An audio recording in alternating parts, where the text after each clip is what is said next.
Role of a goalkeeper: stop crosses, prevent goals, support defense, initiate in the attack. Okay?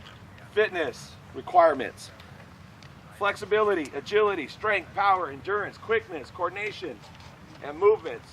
Catching the ball: I like the diamond for this reason, and everything I do is based off of that. Catching the ball with the diamond like this, you have more of a mass of your hands behind the ball. That is why I like this. You're holding on to the ball with one hand. Your palm should not be on the ball. It's fingertips. You squeeze it with your fingertips. Okay? One hand. One hand. It's all the same thing. It all leads to holding the ball the same way. As I go to the ground and start showing you this, it's also the diamond. I set my players up and I have them do conditioning drills. I wish we had a little kid around here. I can get a 10-year-old to palm this ball. Easy. Not difficult at all. Some soccer balls, it's a little more difficult to palm. This one is not, depending on the texture. If you can get a kid to palm the soccer ball,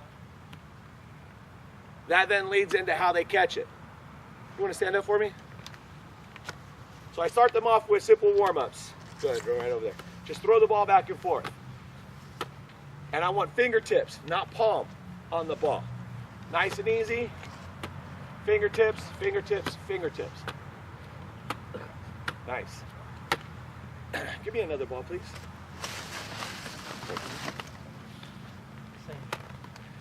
Bounce, toss. Which one do you want to do? Bounce. Bounce. I'm going to toss it. You're going to bounce it to me. Ready? Go. Harder? Good. So forgive that, but with my goalkeepers, I will go through this. I want the same thing. Hold it. I want the same thing when they're catching it. Fingertips on the ball. Okay? I will do this as a warm-up. Toss it to them, do this. I will talk to them while I'm doing this. Why am I talking to them while I'm doing this? Distraction. How many things do your goalkeepers have to remember, think about during the game? Everything and everything on the field. Where the ball is. Does their best player have it or not? Does the guy that's going to score, is he a lefty? Is he a righty? Where's your defense? What defender is that guy on? Is he on your best defender or your weakest defender? What position of the field? Where's he at? So the more I can get him doing things and it becomes natural and he doesn't have to think about it, the better he's going to be in goal, or she's going to be in goal. Does that make sense to everybody? Yep. So I like to get them thinking and doing other things. So I'll go through and do this as a warm-up. I will then start moving them forward and back, talking to them side to side. I will start bouncing or throwing the ball side to side to get them moving, adjusting, catching the ball. Anything above here is fingertips. Anything below here is curling up the ball. And I insist that they use good form. Even if it's a simple little toss, I want this every single time. Every single time. If he can catch it, oh, everybody, toss me this ball, sir. Nice and easy. If they can catch it like this, I still want them to catch it with good form. And I want here. I want to get those good habits in. I want to stop this, stop it hitting on the chest, fingertips, and roll that ball in. Nice, simple, and easy. I don't care how soft that ball is. When I'm training them, everything needs to be proper technique, proper technique, proper technique. It needs to become secondary. Okay? It needs to become a habit to catch it with proper technique. I will set them up with drills. They know they have warm-up drills. I'll show them the first day. Rolling the ball, just simple figure eight. And what I like is a good, proper squatting position. Okay? Butt down. I don't want them hunched over. I want butt down. Your keepers develop their explosion on their dives from being in proper form. So again, everything relates to one another. If it starts now with bad form, guess what? They're not going to learn how to dive properly. So I want butt down, chest up, and I want them to just roll the ball, fingertips. I will have them do that for a minute. If your goalies do these drills for a minute, they will develop stronger hands. Stronger hands come from the forearms. That grip strength to palm the ball comes from the forearms. So I want to develop that. So then we go into, proper technique and fingertips. Catching the ball, hands moving side to side. Then I have it going back and forth. And I want the ball to move as little as possible, and their hands, to develop that quick hand speed. So let me see, rolling it side to side with the hands, front and back with the hands, and then the around the waist, the clapping. Okay, ball in the back. If I do this once, I'm only going to do it once.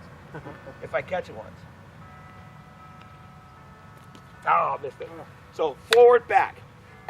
It's difficult, but as your players practice this, if they practice it a week, they will be able to do it, guaranteed. If they come back at the end of a week and they can't do it, they weren't practicing it. Now I'm talking U10 and above. U10 below, it's going to take them a little more time to clap, but they will get it. It's that quick hand speed. Now that quick hand speed comes into play as you're diving. Do we have flat, perfect grass out here? How many times do the balls take a deflection when you think it's going here, it's here? That's where that quick hand speed comes in as your goalkeeper. As they're diving, takes a bad bounce. Oh no. That split second decision, that split second moving, we are now ingraining in them with that quick hands, quick hands, quick hands. So I'm trying to reemphasize what I want in the game with their training, with their development. So we go through those. I have them do that a minute each. I will then start punting the ball at them. And I want them catching it properly. Nice and easy. I will start kicking them at a hard pace. 10 years old. How many of you guys have seen 10 years old that have a rocket? Yep. Okay, so if we kick them soft to each other like this in warm-ups, are they going to get used to that kid that has that rocket? Okay.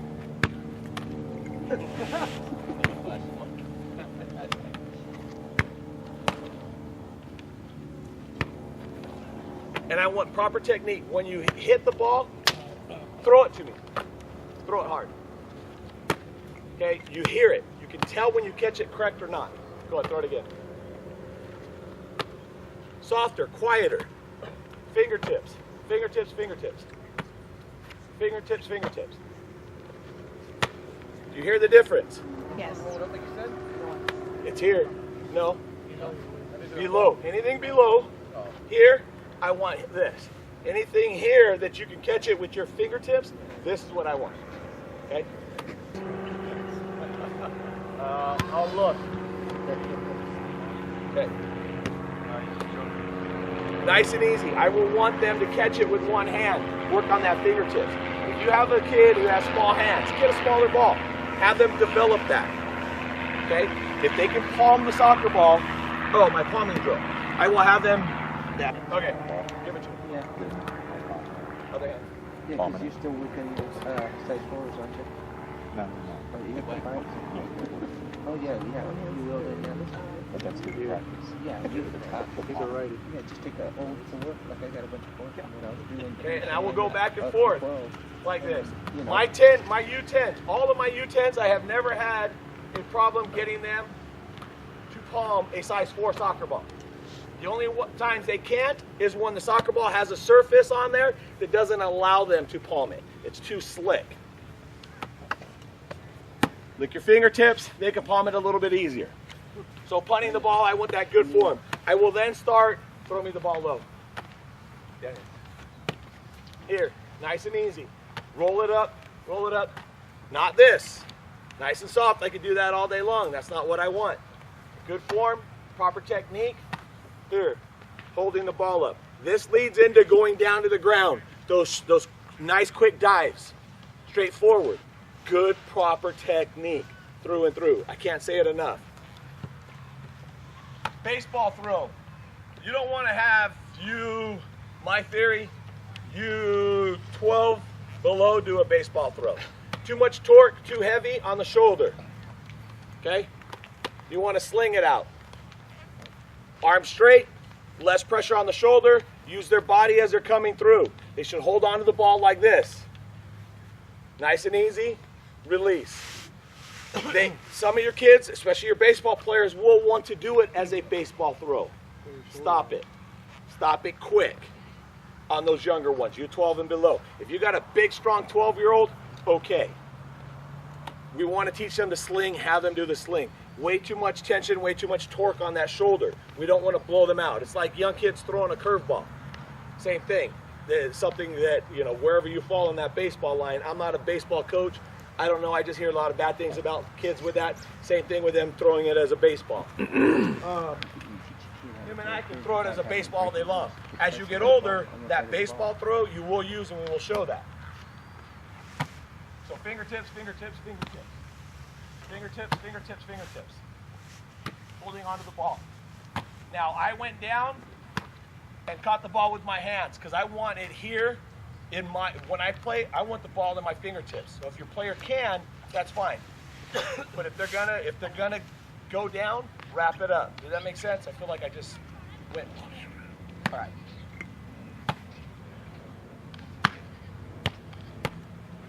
Gotta go. Corner kick.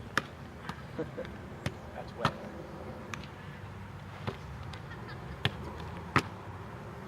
Hit the chest. I want fingertips or hands. He can play, he can do whatever he wants. He's a grown man. When I'm teaching my boys, I would stop that. Hey, you know it's supposed to be here. You know it's supposed to be here. I don't want it coming off the chest. You get too many bounces, bad technique.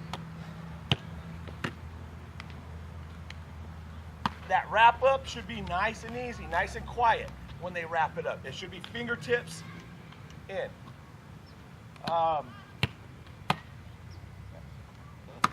I will then take them and to the ground with the fingertips on my butt. Here, back, knee up. Knee up, knees helping me rotate my body forward to get up, okay? The knee is used for protection, yes. The knee is also used to propel their body forward, okay? So when you're coming down, it's protection. As you're coming up, it's used as a force to get your body up. Okay, throw it right here. So as we go and we catch it in the diamond, one hand behind, one hand on top. Okay? One hand behind, one hand on top. Everybody see that? So if I catch the ball, diamond, I dive to this side. One hand behind, one hand on top. Arm is straight, not bent. You do not want to fall on your elbow, dislocate shoulder. So I will have them go to the ground, holding diamond. Here, ball even with hips, ball moving forward, not behind. I do not want them coming back. Okay? I want them coming forward. As they dive, I want all their movement to go in front of the goal line, not behind. So as we're on the ground, I want everything coming forward, forward, forward, in front or even with the hips. I will set up cones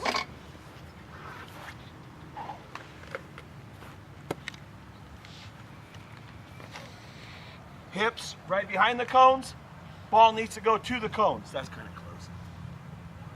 Okay, so when he's throwing me the balls, ball needs to go to the cone. Here, other side, same thing. So that if they have a problem with diving back too much, there you go, there's the cones. What should also happen is they should start moving forward with this. Go ahead, side to side.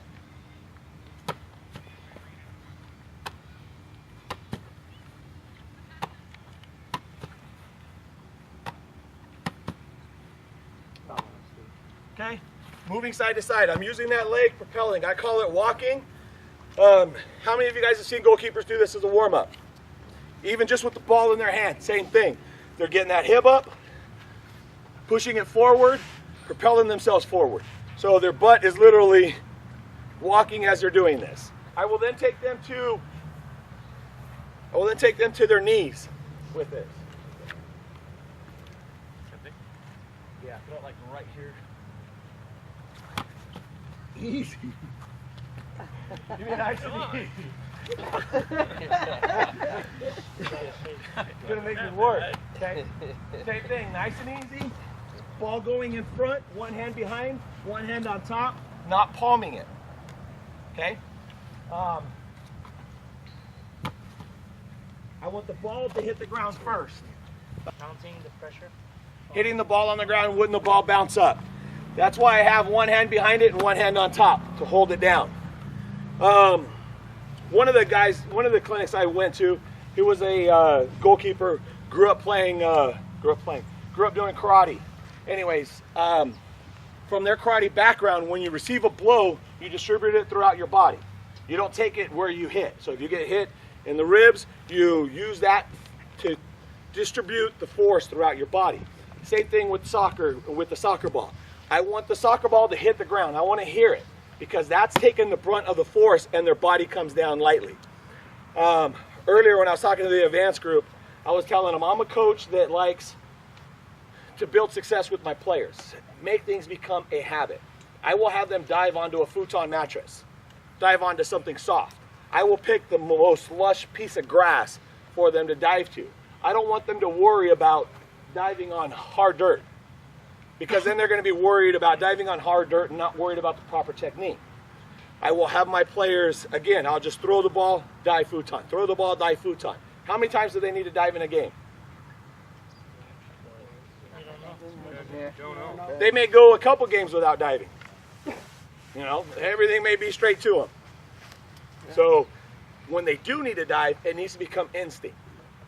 I had them dive so many times, and now they have proper technique. So the ball takes the force, and the body comes down. Arm straight out. What's this part of your arm? Elbow pit, whatever. Should be up, okay? Not down, not out. Should be up when they're catching the ball. Shoulder should be stretched. Now I'm having, and you see me when I do it, I'm leaving my arms out, hitting the ground. I don't want the ball to stay out there after they dive. But for my training sessions, I want to see that. I want to see that physically the ball is out.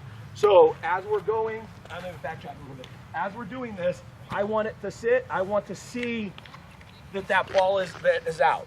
Now in the game, no, I want them bam and in. It should be okay. Hey, I dive, boom, ball's in. Bringing the ball here, ball's in. Okay.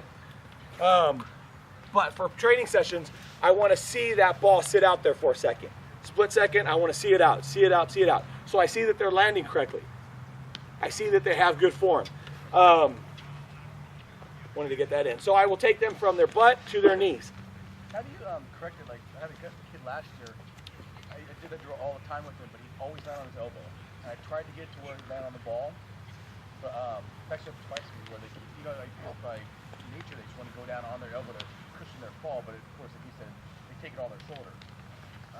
So to do that, put cones. There's a cone here.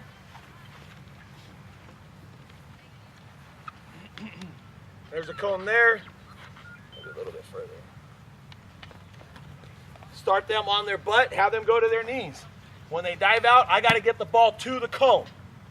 That's at long distance. It's not close where I can do this. I have to get it out. So it's trying to get the ball out there.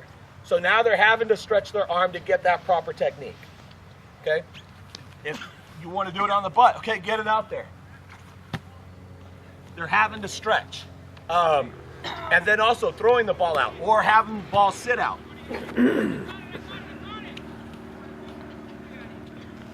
Dive out to the ball. Okay, same thing. You have to reach. I'll do both of these all the time in the process of balls there, conditioning while you're doing it. You put a ball there, and you have to get each ball 10 times. How quick can you do it? Or you got to go 30 seconds. Up, go, up, go, up, go, up, go. How many balls can you get in 30 seconds? Keepers do not need to have endurance to run a mile. Keepers need to have endurance for 30 seconds. When they have action, how long does it last? Quick. But it could go 30 seconds. Ball's bouncing around. They're moving around in the box. So it could be very, very, very quick. Excuse me. It could be that they do not see much action, but when they do, they need to have that endurance. So I'll set up drills to do that. Let me go into that real quick. Keepers need to be quick in short spaces. That's pretty good. So I'll go 5 yards there. I have the cone set up in the middle, side to side. Go ahead, jump in the middle. Now, with proper technique, I want them always facing the field of play. So I'm going to have them start here, and I'll say forward. I want him to go forward. Touch the cone. If I say back, I want him to backpedal. I don't want him to look back. I want him to backpedal. He should know where that cone is, where these two cones are. There's a cone right about here. So when he gets to it, okay, touch it. Right, I want him to move to the right. Left, I want him to run over to the left. Right, run over to the right. As they're making these runs, back leg over the front. Okay? I don't want to do this, making the run this way. It's not as quick. As I'm moving this way, back leg over the front. Okay? Back leg over the front. So I want to see that as he's running. Go ahead there, face me. And we'll go 15 seconds. Forward, back, right, left, right, left, forward, back, forward, right, stop. Okay, that was 15 seconds. I'll do 30 seconds of this, and a lot faster. I'll give them, as he's running back, I'll say forward again. He's got to think, okay, I got to go forward. I'll give him 2, forward, then right. So he's got to come forward, then right. I will do a lot going forward to the sides and back to the sides. As you're in goal, having to cut off plays, as you're here, the ball gets passed, this movement right here is replicated right there. Hey, cross is coming. He's got to run this way. Replicated right here. You know? Back pedal. Hey, that ball's coming over my head. Replicated right here. So as they're running back to the cones, as he's here and he's going back, I want him facing the field of play. This is my goal line. Okay? This is all the field of play. This to here is replicating the ball over there. So I want this. Going that way, replicating ball over there. So I want this. Coming back, I want this. I want them facing, moving, but for the most part, hips forward. Does that make sense? Yep. I will put balls there. Pick up the balls, bring them to the middle, put the balls back. All replicating that running motion that I want here. So when you're doing this, you got to make sure they have the correct running motion. It's not just running cone to cone. Again, I want to re-emphasize the running motion in the goal here. Conditioning there, quick up and downs. Burpees, I like for that. Back burpees, I like for that. Straight on the ground, up. Straight on the ground, up. Down, get the ball up. Put a couple balls, lay a couple balls out.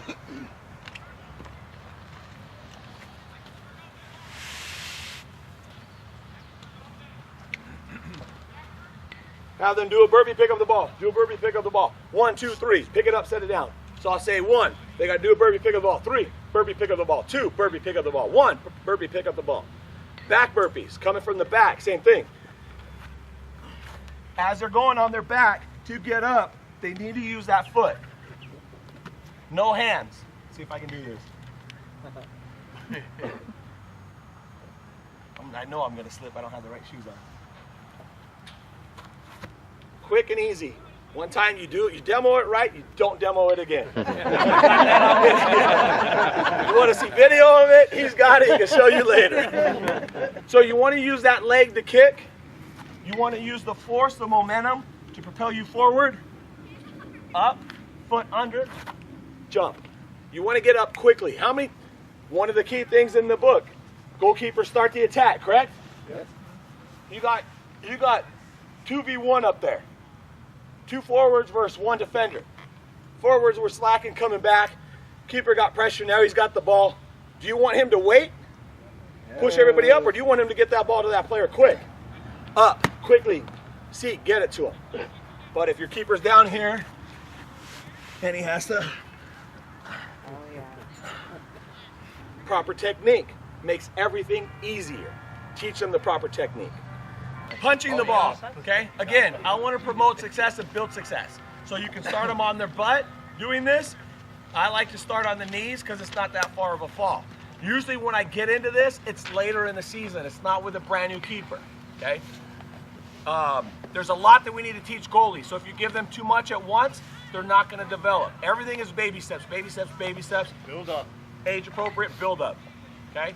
So this is later in the season after I know they already have some success, so usually starting on the knees is not an issue. I'm going to put my hand out here for a target for him, okay? Okay? I'm hitting it with this hand, just fist, simple, follow. This here is the target. So if I give him a target, good. I then, the second the ball is thrown, I drop it, I follow, and I just nice and easy punch.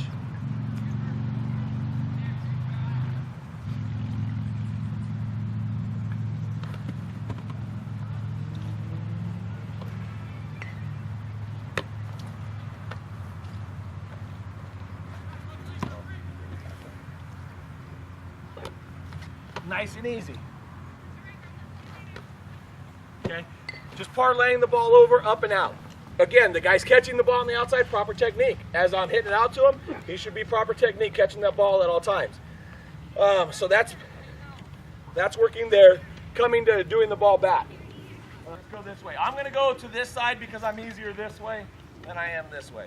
Your players are going to have a favorite, work both. For demonstration purposes, I'm going to make myself look good here. I want to get about 4 or 5 balls from this point to there, to going back to the corner. Again, proper running technique, and I'm just gonna, you know what, I'll go this way since you're all facing. Start here. Try to get me maybe 4, just right up here, and I'm just gonna punch them out. Ready? All right,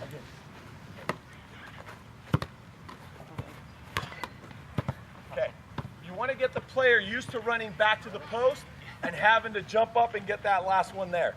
If I can't reach it, if I know it's going back, you saw me hit one with this hand. That's fine, that's instinct. I want to train this. Instinct's going to come out, and if I know I can't get it, guess what? Your keeper's going to hit it with anything they can. But you want to train the proper technique. So I want to train this. As I go right,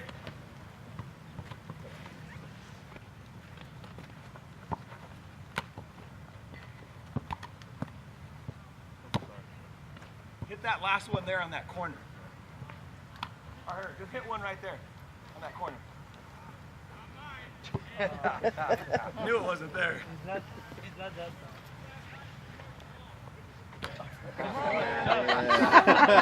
You know what? For some reason, I'm thinking I can jump today. I don't know why. Okay, but you want them to get used to that. They should be running and knowing that post is there. As I'm running this way, hopefully it shows in the video, you can see me start to reach, knowing, trying to feel that post. I have cones. Got the flat ones. Again, I like to do things to promote success.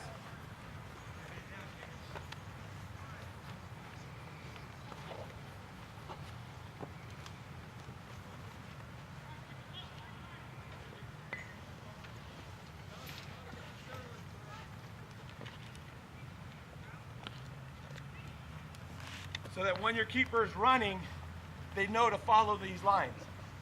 So it'll be just straight back.